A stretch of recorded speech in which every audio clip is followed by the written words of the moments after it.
ខ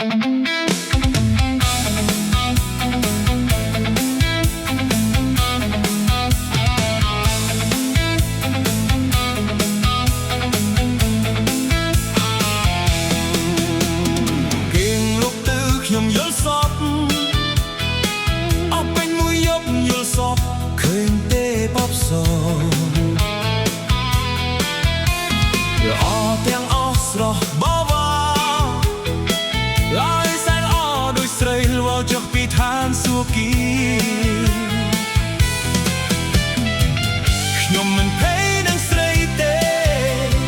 នាំគ្នាមកសំស្នេហ៍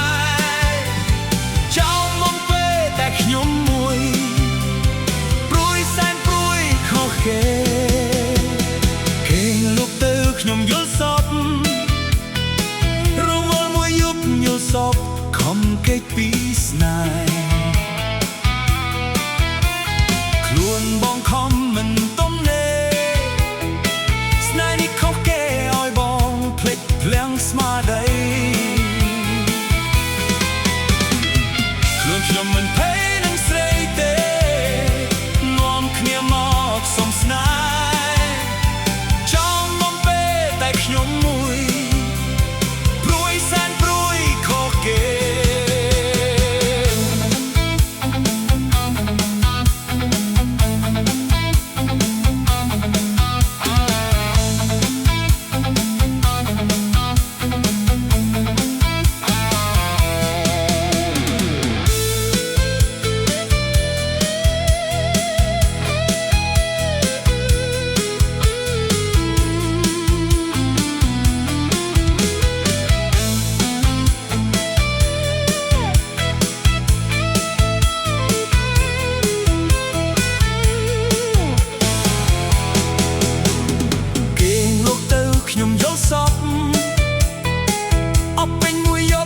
សពឃើញទេអបស